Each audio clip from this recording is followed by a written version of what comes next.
την κυρία Αναστασία Βούλγαρη, να ετοιμάζεται ο κύριος Ασονίτης και ο κύριος Τριανταφυλάκης, κάπου τον είδα τον Κώστα τον Τριανταφυλάκη, να έρχεται και αυτός προς το δω. Ωραία, ωραία. Καλησπέρα σας. Κύριε Εξαρχάκο, πόσο χαίρομαι. Το ποίημα που θα σας διαβάσω έχει υπότιτλο, θα το πω μετά, «Συνομιλία με το Μανώλη Αναγνωστάκη». Καθώς λοιπόν το διόρθωνα, λέω ρε παιδί μου να ξανακούσω αυτές τις μπαλάντες, γιατί εσύ Σταύρο θα ακούσεις, θα καταλάβεις τις λέξεις. Έχει και λέξεις και στιχάκια και έχει και από ένα άλλο ποίημα του Μανώλη.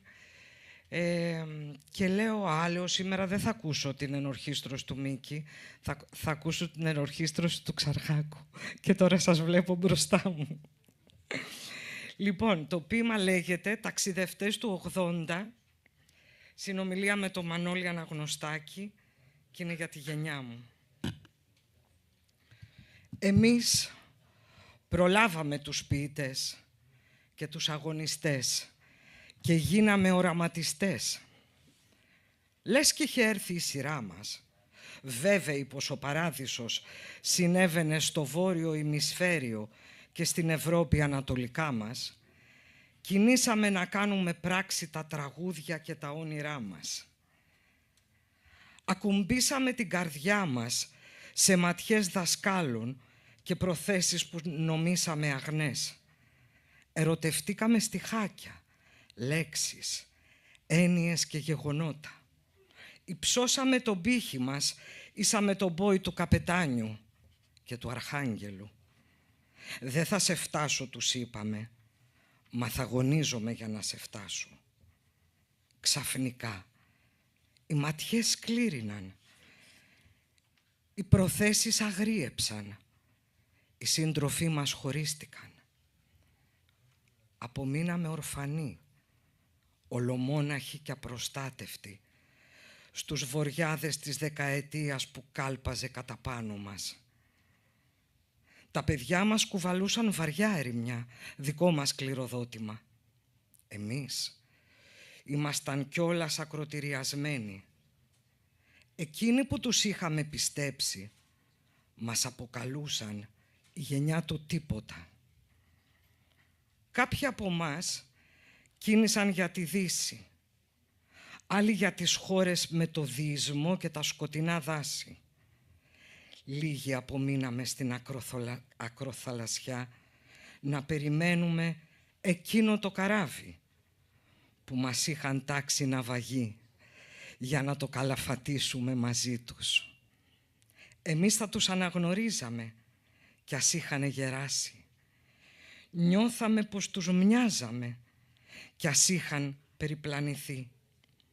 Θα διαψεύδαμε τον ποιητή και τον παλιό χρησμό που θέλει, το χρόνο πάντα μακρινό από τη βούλησή μας.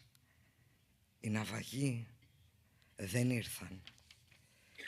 Κι έτσι απ' τα βάθη του ορίζοντα ξεπρόβαλαν τα αεροπλανοφόρα κι οι πειρατές του ωκεανού ξεχύθηκαν στη χώρα. Τη λαιλάτισαν, κραδένοντας τη δική τους βίβλο, το δικό τους σταυρό, μαζί και το περίστροφο. Λαβώνοντας τους νέους με τις οξύες γωνίες της σκέψης τους, καθώς ούρλιαζαν συνθήματα για το δήθεν χαμένο παρελθόν μας, την ασυνέχεια και το οριστικό της ιστορίας τέλος. Εμείς παραμέναμε στην ακτή απαρηγόρητοι. Κάπου ακούγαμε το φτερούγισμα του αρχάγγελου που ερχόταν να μας παρηγορήσει και να μας ζεστάνει τις κρύες νύχτες με τα φτερά του και τα λόγια του που στάλαζαν τρυφερότητα. Τα δάκρυά του βάλσαμο στα κορμιά μας, τα πληγιασμένα από την αλμύρα, στα βλέφαρά μας τα καμένα από την ξηρασία και το κρύο. Καλοκαίρια και χειμώνες το ίδιο πονούσαμε. Πολλοί δεν άντεξαν, Άλλοι προσκύνησαν το νέο θεό της εποχής, το χρήμα. Κάποιοι πέθαναν από τα ναρκωτικά, άλλοι κλείστηκαν στον εαυτό τους.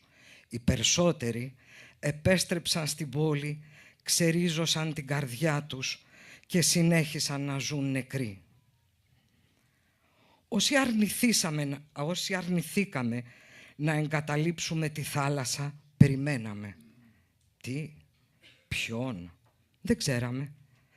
Κρατούσαμε μια σπίθα τρεμόσβηστη στις υγρές μας παλάμες, σίγουροι πως κάποτε θα βαδίζαμε στο δρόμο το δίχως τελειωμό, τον δίχως γυρισμό. Περιμέναμε. Ώσπου φάνηκε ο Αρχάγγελος για τελευταία του φορά να ευλογήσει τα παιδιά του. Αποχαιρέτησε και αναλήφθηκε. Πεταχτήκαμε όρθιοι, αρνηθήκαμε τη λύπηση, τινάξαμε την άμμο από τα ρούχα μας, τη σκόνη από τα μαλλιά μας και τραβήξαμε κατά το ποτάμι. Ήπιαμε γλυκό νερό, λουστήκαμε στον καταράκτη, πήραμε βαθιές ανάσες και όταν χορτάσαμε δροσιά και κελαϊδίσματα, γεννηθήκαμε στα νερά του πιο νέοι. Πήραμε το δρόμο, το χωρίς τελειωμό, τον δίχως γυρισμό, όρθιοι και μόνοι, μες στη φοβερή ερημία του πλήθους, ελεύθεροι και έτοιμοι στο νέο κάλεσμα της ιστορίας που μας προσμένει. Ευχαριστώ. Ευχαριστώ. Ευχαριστώ. Τιμή μου να το λέτε εσείς.